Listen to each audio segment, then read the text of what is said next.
Namaste and Jai Shri Krishna to all. Today our session is Power of Spiritual Practices, Sadhana, our daily practices.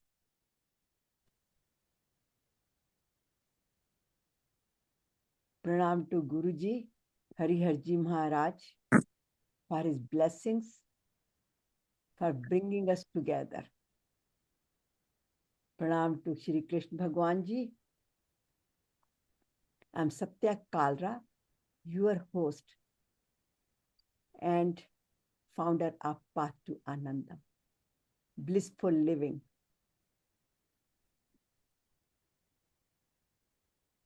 Being a medical scientist, these sessions are combined with psychology, with personal experiences, Srimad Bhagavad Gita, and many other Shastras. And these programs are posted on YouTube as well. So you could listen to it, you can share with others as you wish and whenever you like.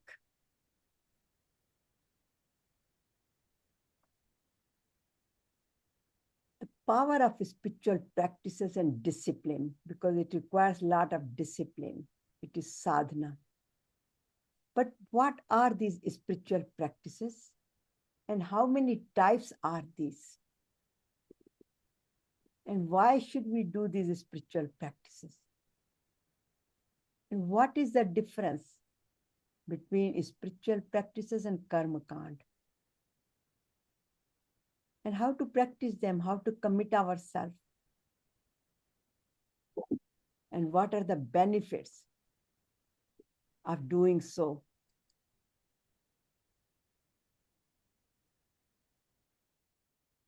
And we have our daily spiritual planner,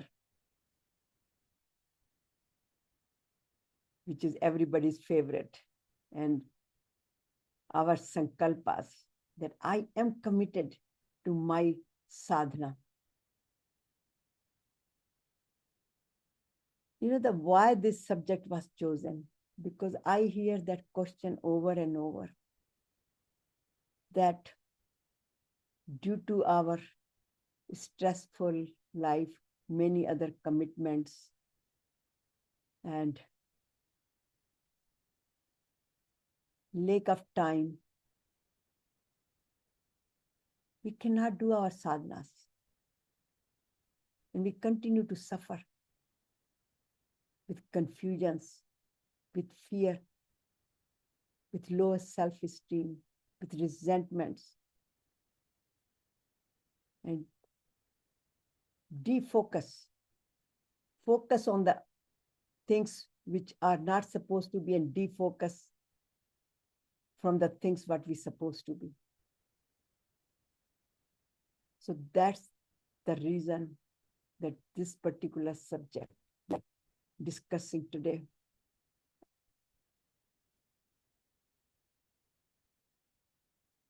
So what are spiritual practices? What is this adhyatmic sadhana? So this is the inner discipline for self-realization, self-purification, self-transformation. In other words, chitta shuddhi. Once we have the purity of heart, then we can merge with supreme power, which is called yoga. And that's why Bhagavad Gita's every chapter is called yoga.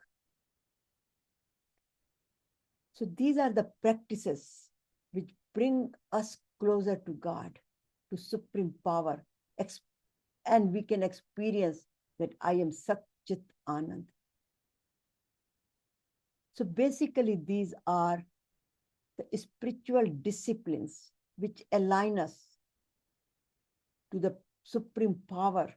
But first we have to align ourselves through our words, what we speak, what we think, what our actions are. So these are the spiritual practices. And it says daily spiritual practices, which reshape our brain, not just the mind, but brain, which creates a new neutral pathway for peace, resilience, and purpose. And in Bhagavad Gita also it says, Evam buddhe param buddhva sastabhyat atmana atmana jai shatru mahabhavo kam rupam durasadam. So knowing, I put it here, this particular verse prior to this is 343, but prior to that there is 342, which also says that senses are more powerful. They control our whole body. But above the senses, there is a mind which controls the senses, which is a master of the mind. And then we have intellect, which guides mind and gives a discrimination, what to do, what not to do, what to think, what not to think. And then our Atma, supreme power, which the current which flows in our body. And that's where it refers, Evam buddhe param buddhva. So knowing the self to be beyond the intellect. In other words, Atma is above the intellect. And study the mind by spiritual practices. So now, Atma guides buddhi, intellect, and intellects guide mind. What to do, what not to do. And but how? These spiritual practices. And here is an example that what does these spiritual practices do? It conquers the biggest enemy in us, which is the worldly desires, selfish desires. And then he tells Arjuna, Mahabhav, O mighty armed one. See, Arjuna has many names, and Shri Krishna Bhagavan calls him with many, many names. I think almost like sometime Konte, sometime Mahabhav, sometime Arjuna. Arjuna means purity of heart. So with many names, but here he calls Mahabhav. Why? Because it's telling him, though you are physically very strong, you have conquered many different wars. However, conquering the worldly desire is the biggest enemy, and it's not easy to conquer, which is very difficult. So he's telling him that you should focus on this. And how?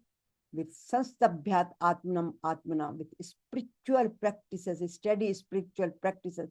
And here I put the brain part of it. This is the before, you know how it is dark and all that. And after that, spiritual practices, how it becomes all shiny and colorful. In other words, the impurity is dissolved. It got detoxicated. And here, the pure, clean mind is there. So spiritual practices are prerequisitions. These are the foundations for removing our ignorance and leading us to self-purification, purifying our heart. And then once our heart is pure, then we transform. Then our habits change. And then we experience the true who we are. We are Satchit Anand. So how many types of spiritual practices are? And you are very familiar with this because I have spoken many times of this, the tapas. Best use of our body, mind, and intellect and senses. And it starts with Anudvekaram Vakyam. And then it says, Vanmai tapuchyate. So Vanam ki tap, mind ka tap, body ka tap, shariram tap uchyate. Mansam uchyate. All these tapas are for, in other words, body, mind, and our senses. And then, of course, our seva, which is karma yoga. Do your best and let go, but it must be for the benefit of all. Sarva bhuti terata. But do it with love and compassion. That's what the bhakti is. But have a gyan, have the gyan yoga. That's what the gyan yoga is. Know that what I should do and what I should not do. So karma yoga is combination of all that. And then, of course, with yogas, chakras alignments, pranayams, meditation, mantras, om mantra, and any other mantra which resonates with you, prayers, silence, all these practices, again, whatever brings up peace in our mind, makes us feel better, makes us feel more aligned with the supreme power. That's where we should practice all these. And then it results into healthy body, peaceful mind, and happy. And ultimately we feel Ananda. In other words, we experience Satchitanand. But here the key is we must have balanced lifestyle. Yukta ahar viharasya, yukta chetasya. And then it says, the one who cannot have a balanced life, no matter what they do, they cannot experience the ultimate presence of supreme power. So yukta ahar, yukta viharasya, yukta chetasya karmasu, yukta swapna bodhasya, yogo bhavati dukkha. So one who is disciplined in moderating and balancing in eating, recreation, working, sleeping, and walking, for him, yoga becomes the destroyer of all the miseries in their life. So in other words, they cannot experience peace in their life if their life is not balanced. So then the question comes, spiritual practices versus Kriya Kand. Because we all do both. We do our arti, we do offer flowers to our altar, do prasad, and many other activities like havan, etc. So what are the differences between spiritual practices and Kriya Kand? These are the adhyatmic practices, sadhana. So again, the summary is here that spiritual practices means inner discipline for self-realization and transformation, where the Kriya Kand is outer rituals and religious ceremonies like puja, yajnas, fasting, offering, etc. But in spiritual practices, our focus is on self-transformation. So we focus on our purifying our mind, Atma Shuddhi, heart Shuddhi. And how we do it? Through meditation, through mantras, through japas, Swadhyaya, we read, focus on ourself as well as we study the scriptures and seva. But what is the risk here? See, when we do the spiritual practices, sometimes we just become a mechanical without devotion, because devotion is very important. And what does devotion mean? Devotion means surrender. So whatever activity we do, we keep in mind, then do your best and let go. In other words, surrender. Like Brahma Arpani, Brahma Havi, Brahma Agneo, Brahma Huta. Everything we offer to Havan Kund, to Yagna. Here, whatever we do, practices, we should offer that.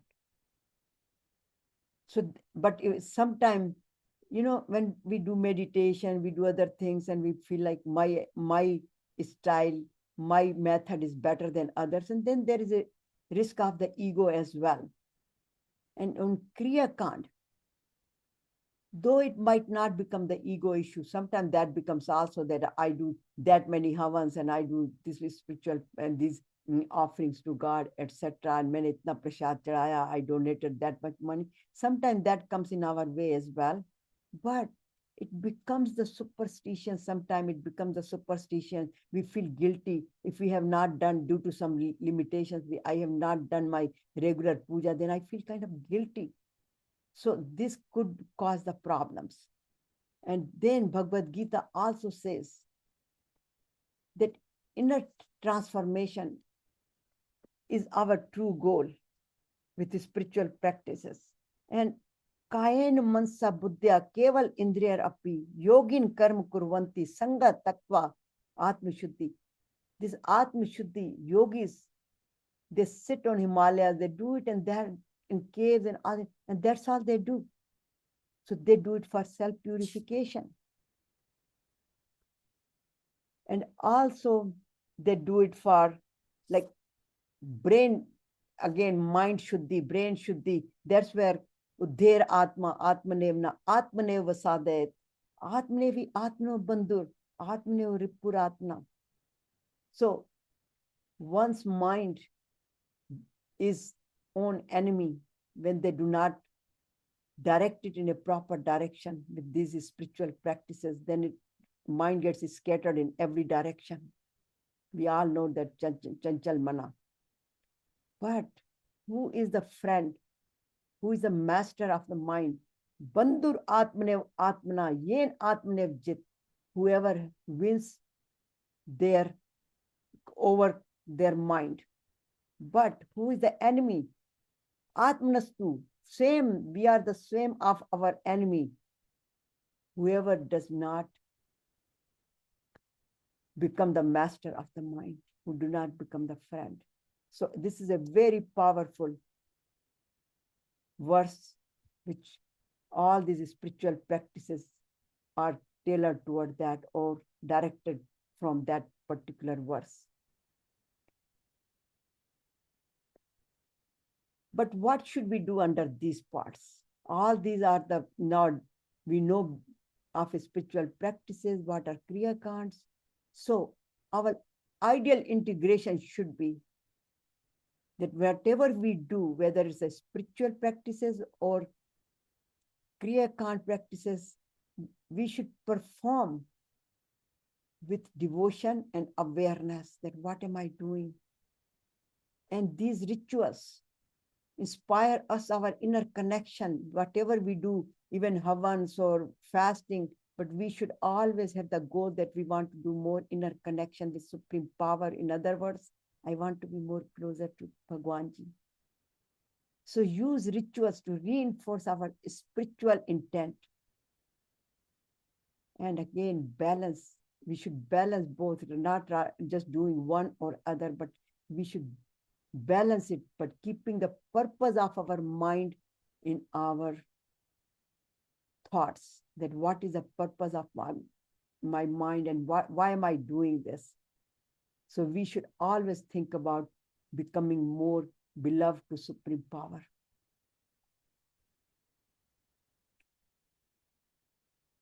So how to practice this? Again, goes back to purification, transformation, and self-realization. So first we should understand what are the barriers, what are the handicaps for us, what prevent us to have a continuous practice, because we do the practice here and there, but we must do it daily practices. Nitya yukta upaste. That Nitya word has come so many times in chapter 12.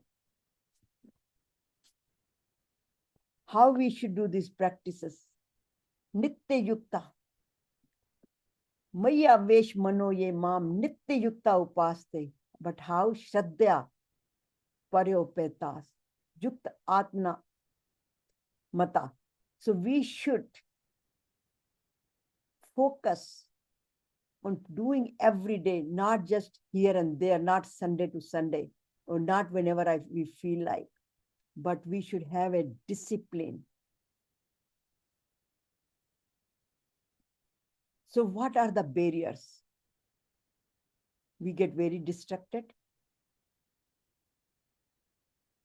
We get very busy. And sometimes we have a physical limitations too, which does not allow us to do, like if I have a toothache or some physical pain, and if I'm taking the painkiller, then my mind is not under fully control of me. I'm not the master of my mind at that time. And sometimes a lot of stress, anxiety, and overtaken sometime with we are hurt, our ego is hurt, we are more worried, fearful, and also we have many other mental distractions. So due to all these, as I said, 5+2 enemies, calm, growth, low, moh, ankar, resentment, jealousy, anything could come in our way and it sidetracks us. And here I put it, how this devil takes over the mind and we cannot sleep at night.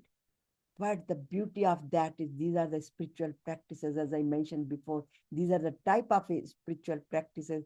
So whatever suits us, whether the mantras, we should also take care of the body with yogas, pranayam, continuous do our meditation.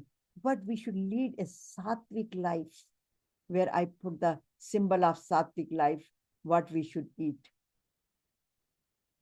And once we practice this, then our mental clarity, our purity of heart happens, and the mental clarity happens.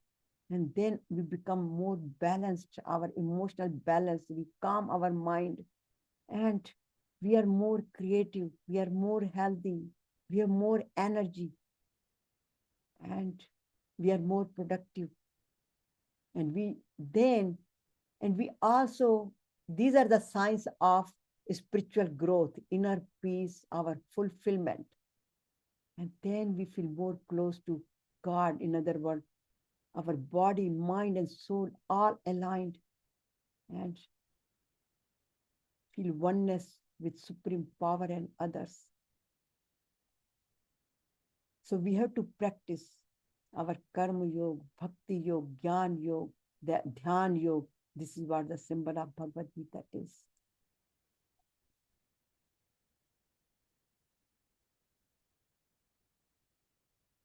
So I want to re-emphasize about the benefits again. We should also remember that how our physical brain is getting purified with this. And that's why I put this image again, and you will maybe see this again over, because this is a very important image. And again, by balancing the life, we feel Satchit Anand and oneness and alignment of the body, mind, and soul. And it also relates to medical science. It's not just the benefits to what we are discussing. Sometimes that becomes abstract. Sometimes we experience, sometimes we do not experience. But medical science gives a proof. And here the mind neuroplasticity, it rewrites the brain. Our neurons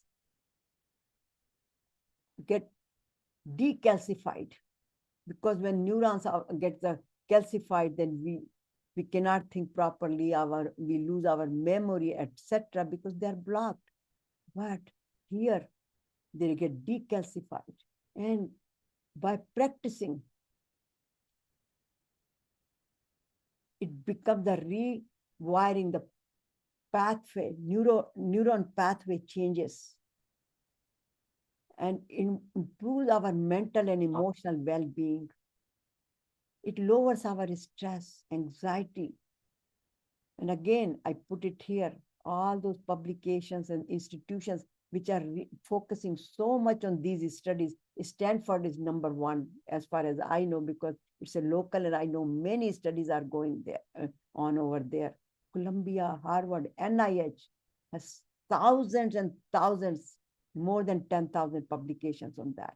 If you put all those together, it's almost more than 100,000 publications by now. and it strengthens our prefrontal cortex in the front of the mind, which is prefrontal cortex is right here, the front of the brain part, which is responsible for focusing and calming, releasing the stress. So it strengthens it, so we are not affected with this stress that much. Our system gets automatically calms down, and our focus empowerment comes in the picture. So we have more focus and improves heart health and longevity. Of course, when heart is, all the vital organs are working properly, then the longevity, healthy life comes. And of course, our relationship improves and one becomes a better and better human being with all this, because we are connected, they are aligned, and they do all the activities according to dharmas. And because their focus is on purpose of their life, who am I? How would I reach there? What are the practices I can do to experience that I am that true being, Satchit Anand? So oneness with others and unity with love. We start loving others, caring others. We are less judgmental. And then our endurance becomes more. We are not jumping up and down like yo-yo game with everything happens around us, or if somebody gives us some comments and our ego gets hurt, etc. So we go little by little, we go beyond that. And of course, more forgiveness, more adveshta, more abhay, all these divine qualities, Devi Sampat, Vimoksha, they help us to go beyond miseries and sorrows and makes us a more balanced person. So in other words, we are more connected with supreme power. So spiritual practices lead to spiritual growth. And spiritual growth leads to healthy body, peaceful mind, and connection with supreme power. Oneness, where we feel peace within, surrounding areas, in family, in community. And then my peace will affect the others. So one person's peace affects the entire universe. So if everyone is on that path, can you imagine how the world would be? So these are the signs of the spiritual growth, which I already mentioned that. So I don't have to go over that again. But the question here is reflection. How should we reflect? Which signs are most visible in your life? All these divine spiritual growth, whether you become more forgiving, more kind, more calmness, are you more aware of your own doings, speaking, thinking? Are you more caring, more loving, more helping? Do you feel more connected with the supreme power? Are you feel more peaceful? These are all this, we have to reflect on that. And the other thing here is that where these are being applied.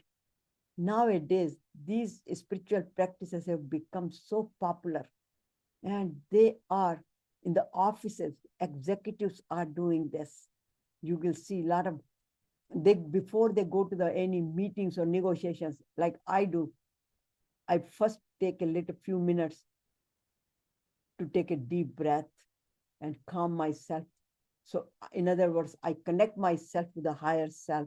So then the decisions are coming from the higher self, not from me or not from my ego. And then the doctors are using this mantras, and many hospitals now recommending and have a programs, meditation programs. And athletes, many of us know, athletes, they visualize, many times they don't practice, but they visualize with breath and their sports. And they do a lot of practices, mental practices. So it is being very widely used. And again, I put it, this is very powerful. Sun salutes. If we don't have time to do anything else, at least and one sun salute takes only 2 minutes. And sometimes it takes even 1 minute. So even if we spend only 5 minutes, it calms down our system. But it must be done with breath.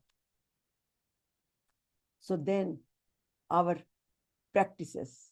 This is where the daily spiritual planner comes, because it keeps us aligned and we do not get sidetracked.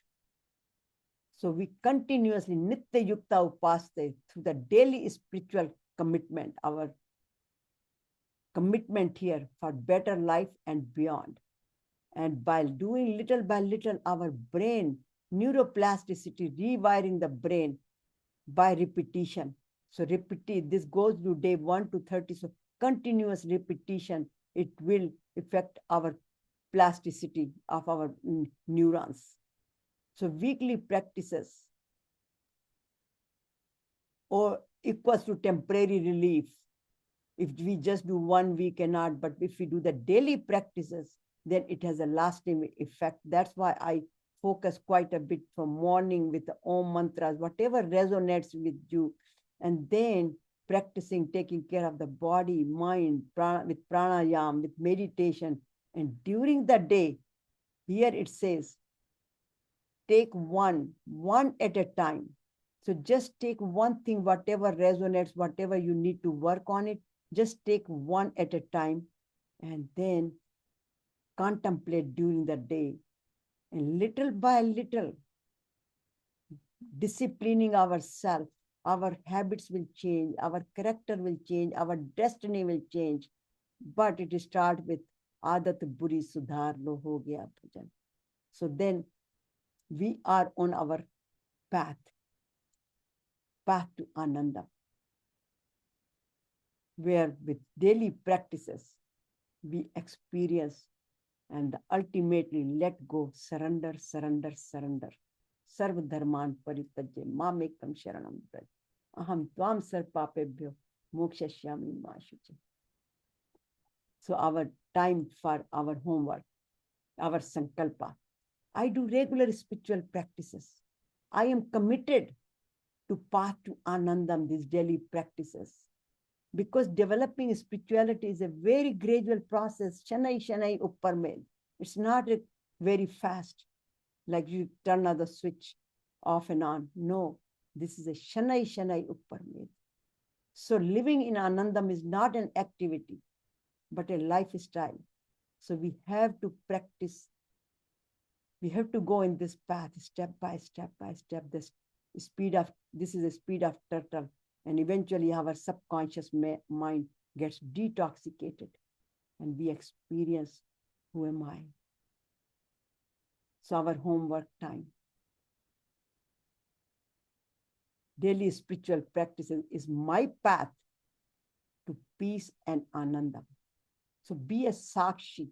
So the question is, am I a Sakshi? Am I witnessing myself? Do I know the purpose of my life? And that's always going to be there, no matter what homework we get. Am I committed to my spiritual growth, my journey, my path to Ananda? Am I aware of my thoughts, words, actions? Do I do my spiritual practices daily? Yoga, pranayam, meditation. And do I let go? So here is sadhana, not bandhana and alasya. तो ये नहीं है कि हम सिर्फ we must do the sadhana, not the alasya.